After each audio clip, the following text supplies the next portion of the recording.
我是赵少康，欢迎你来到 TVBS 少康战情室。在我们现场特别来宾，罗致政委员、陈婉慧委员、陈凤清小姐、江启臣委员、万美玲委员、游淑慧议员。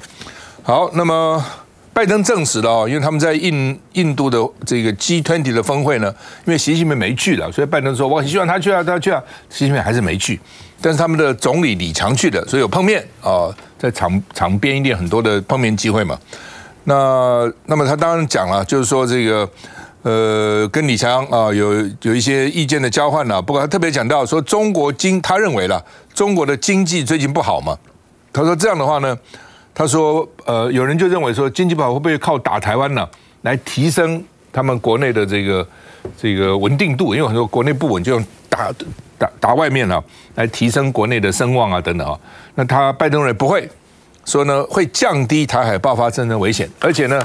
大陆的能力没有以前强了。以前中国能力很强，经济很强，现在经济弱呢，他这个能力也不足了。这是拜登讲的啊。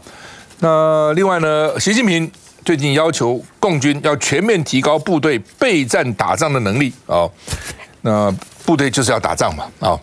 那另外呢，大陆的智库说呢，印度的 G20 峰会呢，是夹带地缘政治私利啊，因为习近平没去，所以你们这些印度啊、什么美国啊，想自己搞啊。那也有人分析说，印度是最大赢家，因为是地主国嘛。说习近平缺席，像开枪射自己的脚了哈。那意思就是说，中国让印度因此这个会议反而提高了印度的这个国际地位了哈。那另外呢，这个李强因为也是在G20 见面，李强跟意大利的总理，这个他们会晤哈。那意大利媒体是说呢，意大利呢这个总理告诉李强是他们想要退出"一带一路"，可是会后呢他还否认，他否认，他说我没有这样讲啊，没有这样讲哈。那到底有还是没有哈？那拜登说，这个因为拜登没有参加 G20 的闭幕，就立刻飞到越南，跟越南的这个共产党头子见面。那拜登还讲说，美国跟越南靠拢，并不是要遏制，也不是要伤害中国。我们看一下。大陆国务院总理李强在 G20 的峰会上和意大利总理梅洛尼会晤。梅洛尼告诉李强，意大利计划退出"一带一路"倡议。che in questi anni non hanno fatto parte della via della seta e purtuttavia sono riusciti, diciamo, a stringere con la Cina rapporti più vantaggiosi di quelli che a volte stringevamo noi. Per cui il tema è come garantire, indipendentemente dalle scelte che noi faremo sulla Belt and Road Initiative, come continuare a garantire un partenariato che può essere vantaggioso per entrambi. 由于意大利是7大工业国集团 G7 中唯一参加"一带一路"倡议的国家。意大利媒体报道，李强当场试图要说服梅洛尼三思，而美国总统拜登参加完 G20 后，立刻搭乘专机飞往越南，与河内签署了协定，将两国外交关系从全面伙伴提升至最高层级的全面战略伙伴，并借由深化美越合作，使美国在抗衡中俄上增加一个有力的盟友。Vietnam being closer with the United States, it's not about containing China, it's about having a stable base in the Indo-Pacific. 至于近期的美中关系，拜登也表示他无意与中国脱钩。We're not looking to decouple from China. I don't want to contain China.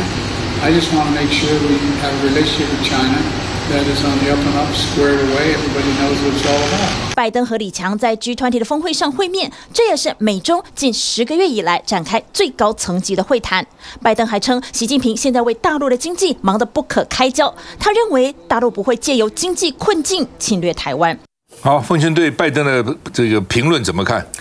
其实西方对于习近平没有出席G20有各式各样的猜测，从身体因素到国内经济因素，甚至于包括了说内部呢可能有一些不满的声音，然后有一些元老，然后痛责拜登啦等等等等哈。那么这一些看法我都一一的尊重，因为我坦白说，我真的不知道是什么原因，但我觉得最近的局势反而显现出来，就是美国一心一所希望能够促成的，在年底的时候在旧金山举行的 APEC 会议，习近平可能不会出席。从不出席 G20 开始，就开始埋了所有的这一些梗。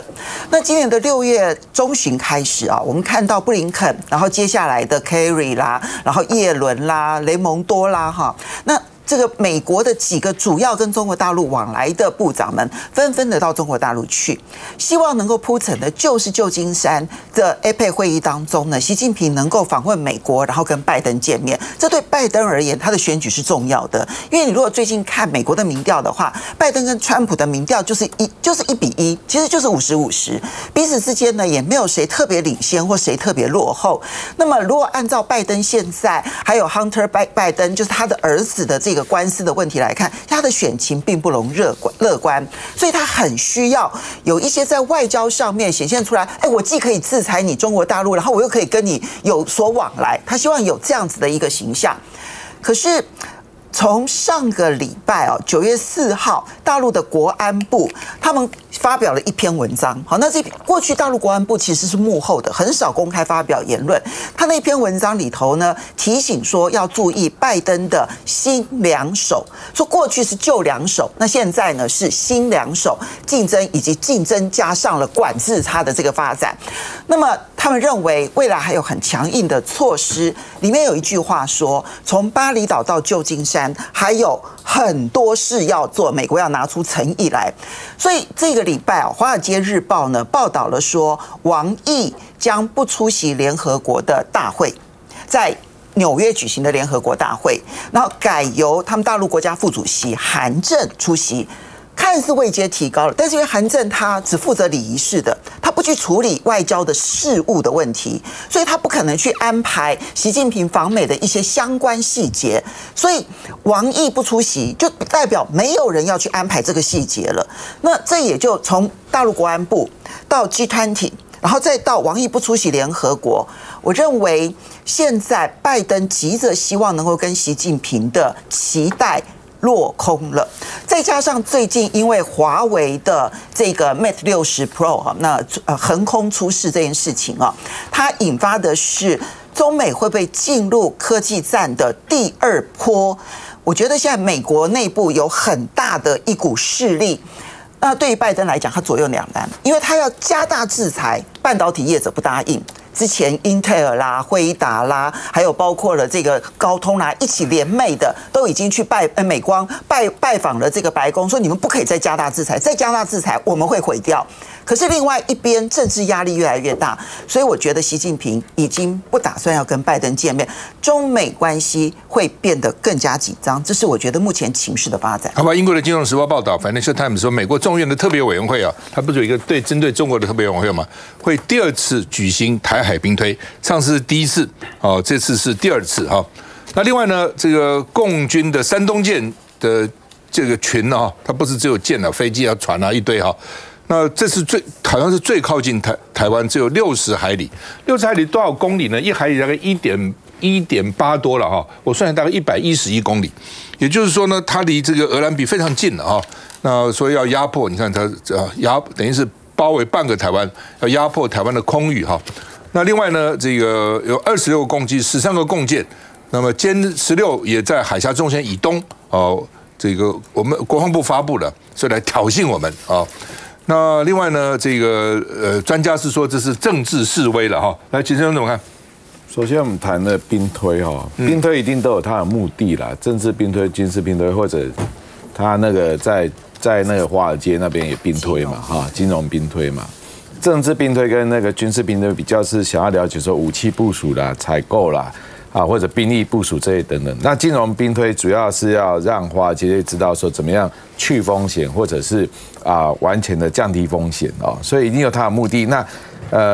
国会会不会在兵推？我认为这个Mike Gregg 应该是还会再做，因为他做出来新闻都很大所以他这个在共和党里面正在崛起的一个年轻的新星呢，应该会再做那至于最近这个共机扰台这些，其实这也推翻了刚才拜登所讲。拜登说中共内部的经济问题等等，所以犯台机会可能会降低。我觉得这句话两面了感觉上好像他内部有问题，但实际上有没有可能因为要转移焦点呢？那第二个更可能的是说，这样子频繁的干扰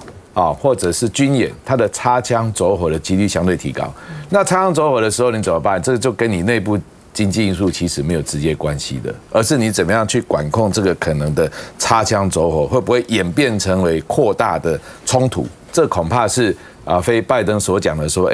冲突的机会降低的哈。更何况过去这几个月我们看到不管是绕台，或者是其他的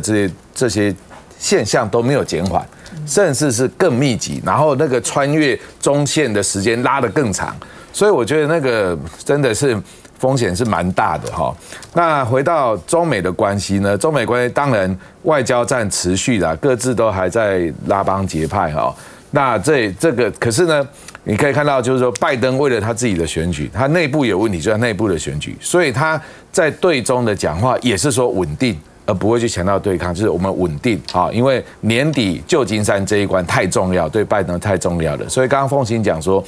习近平有没有可能不去？至少他可以用这个当筹码，拉高他对美谈判的筹码。就是我现在都不表态啊，所以我G20也不去啊。李强跟你讲话、跟你对话之前，我也不公布消息啊，甚至之后也没有共识啊。其实那变成是在传话了，也就是说，拜登见李强是要传话啦，主要是要传给李强说，你回去告诉习近平说，我们想要见面之类的这些等等的啊。那用这个方式呢？我觉得习近平他也在垫高他的谈判筹码了哈，因为现在美方也在出牌嘛，一下子就是科技限制这个管制那个的，然后但是你又派了你的部长来，那你到底要怎么样啊？所以对中国大陆，尤其对外交部来讲，他就觉得说，我总不能一直都让你耍在手里啦，所以我也要拿一些方式来对抗你，或者来提高我的谈判筹码。所以中美这一局恐怕是最后影响整个区域情势里面。关键性的因素，也就是美中能不能在旧金山会面，习近平跟拜登有没有机会在旧金山会面？我认为那是最关键的。陆文怎么觉得？其实美中的竞争这是非常清楚的，甚至有人用战争来形容了。不论是从经济、从科技，乃至于从这个所谓外交战。那这一次G20，习近平没有出席，当然他也失去一个在国际舞台再度呈现他是一个大国的一个机会。可另外一个角度来讲大家也是开始猜嘛。我想各界的媒体都在猜，到底什么原因他不去嘛？不论是他个人的因素，或者担心国内政治的一些变化，乃至于这个外交上刚才讲的外交上的筹码的运用。但很清楚就是说，美国真的那么样的迫切的期待的，希望塑造拜登来见习近平吗？我们举个例子，如果拜登接了习近平，拜登能够示弱吗？我想示弱只会对他在国内在选举上只是一个减分嘛，所以即便他见了习近平，一定展现一个强硬的一个态度，这个对他国内才有加分，因为在美国国内跨党派的对中国都主张采一个更强烈的立场，所以即便见了一面，只是在当面准备要给这个习近平更大的一个难堪而已。所以从这个角度来看，习近平当然不愿意在那样的场合，不论是多边的国际会议一个场合，或者是双边的这种对谈，不愿意给拜登这个机会嘛。所以美方当然是不是真的迫切的想要跟中国领导人见面？我认为是打上一个问号了。但另外一个值得观察就是说，中国对台的军事动作持续的增加，不论在质跟量方面，这是一个趋势，并不完全只是因为台湾内部的关系或者美国的因应，因为中国在这个区域的这种所谓军事的投射力量，早就远超过了这个所谓台海的附近了。大家知道，所以一天到晚讲，中国空军然后入侵了这个我们台湾的 ADIZ， 可是大家知道，对日本的 ADIZ 的这个所谓的这个突破也好，或者是骚扰也好，那个数量比我们还要多啊。所以中国在这个区域的军事动作，不完全是针对台湾而来，它是要成为一个海上的霸权、海上的强权。这些军事动作持续来进行，不论量的增加或者范围的扩大，这个是一个必然的一个趋势。它重点是在于我们。还有相关的国家，日本、韩国、美国，是不是做好了这样一个吓阻中国的一个能力跟准备？这才是关键。对了，就是说，因为它这个 APEC 在这个美国举办嘛，旧金山吧，是吧？旧金山。所以呢，习近平一定是想我到那边去，到你的这个主场去，然后呢被你羞辱，对不对？你不可能示弱嘛，那我去干什么呢？弄了半天见面，不但没有好的结果，搞不好搞得两边关系更紧张，这是第一个了。不过我在观察，就是说全世界有史以来没有像现在这样子。以前就算美苏再对峙基本上没有什么，他们平常没有什么太多的往来，你知道，他贸易也没有什么，不像美中现在贸易这么紧密嘛，对不对？这个老中一年大陆赚美国大概4000亿美金的外汇存底呢，哦，当然其中10家最大里面7家是台商了，所以台商真的很厉害啊。但不管怎么样，贸易上是中国赚美国的钱嘛，贸易上有那么密切的往来，然后现在意识形态跟军事上对抗成这个地步，真是有史以来从来没有的。休息一下再回来。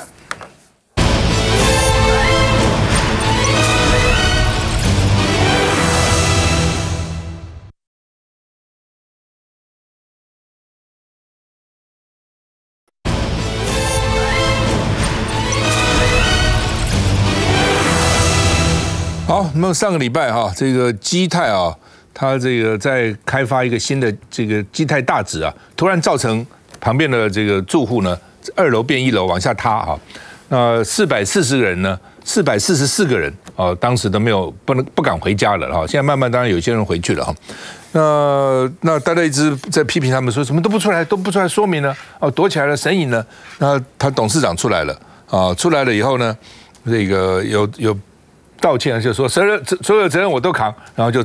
辞职快闪就走了啊，所以也引起大家的不满了啊。蒋万安就说啊，你这个5分钟就一走了之，现在是解决问题的时候啊，不是离开的时候啊，你怎么就跑了呢？哦，那他们之所以开这个记者会，主要是因为重大讯息，它是上市股票上市公司，这个证交所就让你必须要开重大讯息，你造成这么大问题都不开重大讯息，如果不是这样，搞不好他还不可以开记者会，还不说明呢。哦，不过股票是跌停板的哈，大家还是很紧张哈。那另外呢，这个因为李四川有说你们都没有人在，总座呢，这个他的总经理啦，在记者会上哽咽说，我当晚在现场啊。李四川说你在现场，我是不认识你啊。你也不来打个招呼，说我是总经理，只叫你们的工地主任来跟我讲，这很奇怪啊。总经理在现场，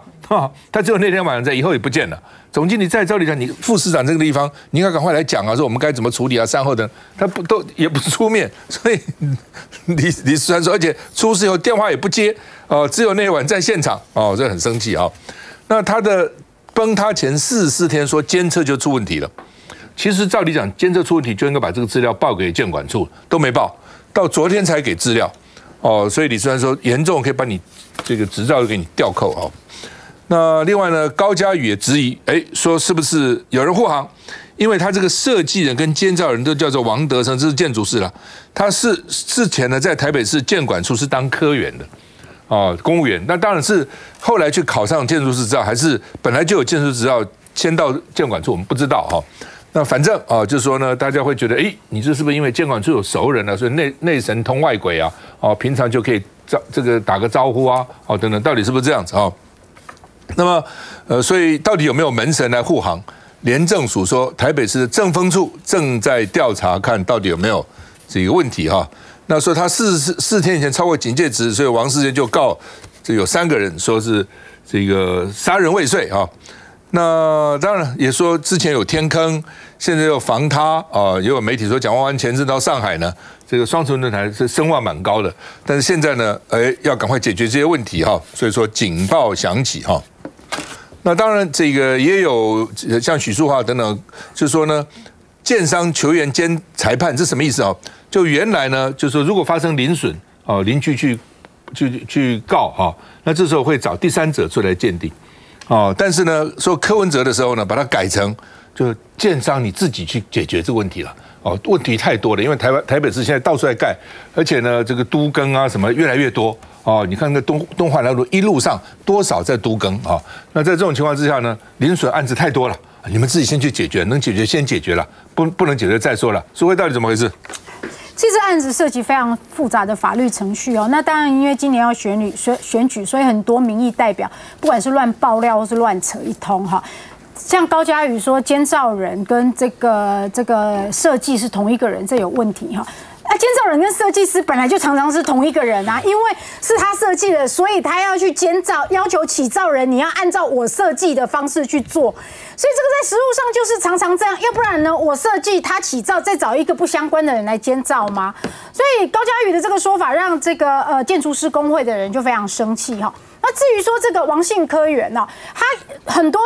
这个建管处的同仁确实后来会去考建筑师执照，考到了以后，他当然去业界工作，因为薪水差很多。但是他在这个是不是因为就可以这样扮演门神有熟人？我觉得这个政风当然去调查。可是讲到损林政策，这是林损处理规定哈，这是最大的问题。大家在讲说，怎么会交给建商、球员兼裁判？在上个礼拜的时候，其实第一时间我就去看我们的去年才刚修改的这个零损相关的处理规则，它是去年2月才修改的，上一次修改是10年前了啊，所以这10年经过10年没有修改，去年有一些大幅的变动，但我当时不愿意又扯到说啊，这就是柯市府里面修的，怕被人家说你这是用政治的口水哈。坦白说，我去看了很多县市，包括高雄、包括新北、包括台北哦，第一阶段都是让建商跟起造人自己去做初步鉴定，因为他还是有责任嘛。有人来告诉我说你的工地有问题了，那我就跟你讲说，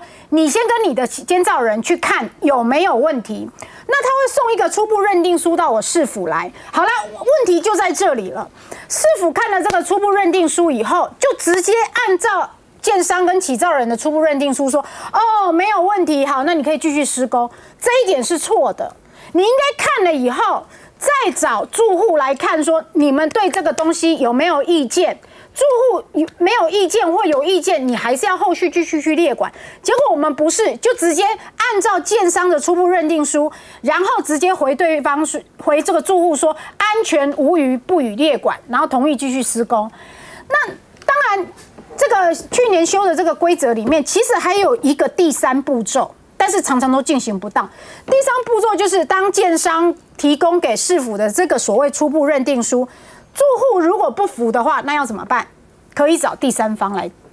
鉴定，但是钱住户要先出。住户出钱去找了第3方鉴定以后，如果鉴定结果真的是建商出问题 ，OK， 这个钱再跟建商要；如果不是住户出钱，那常常实务就卡关在这里。为什么？我们看到基泰大直附近都是老旧公寓，没有管委会，谁来耍逃？谁来这个收这些分摊的钱？所以到最后住户就不了了之，好吧？那就相信市府，相信建商。所以我昨天跟万安有讲说，未来我们可能要改变一个机制，就是建商在施工前先要提拨一笔零损鉴定的保证金。那未来如果住户觉得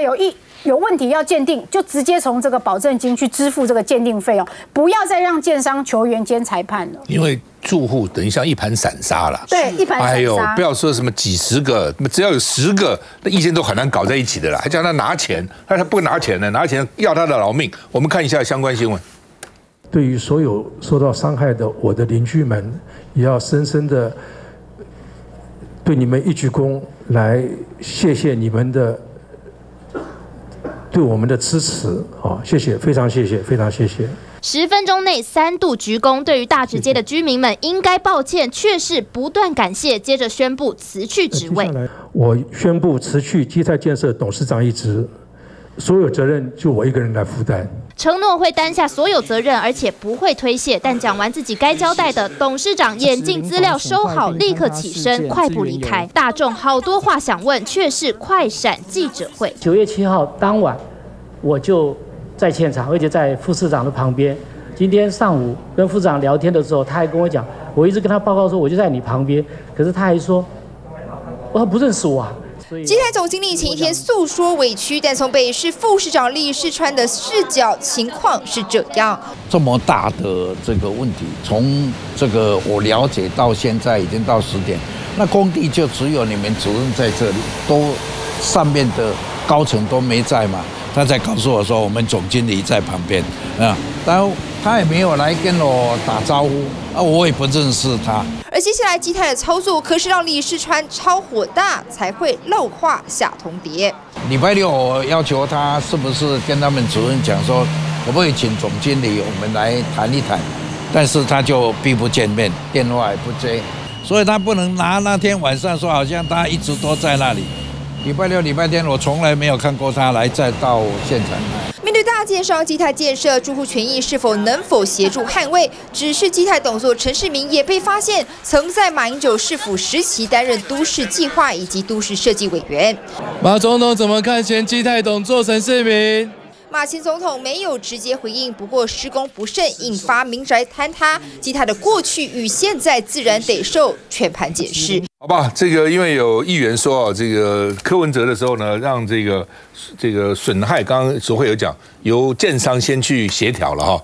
那就有人记者去问柯文哲哈，柯文哲说啊，我很久没当台北市长了，我现在只是一般市民。我觉得柯文哲回答不好，很烂，真的不好，很不好了。因为所有的将来谁都可以，比如蔡英文，如果明年以后人家说哎，能源不够了，我现在是国民了，那也不是我的事情了，不可以这样讲了哈。你这个既然做了政治决定。哦，你就是一辈子其实都有责任的哈。那另外赵一翔就去消遣柯文哲说啊，市长保固期是不是到了？来，这个晚会怎么看？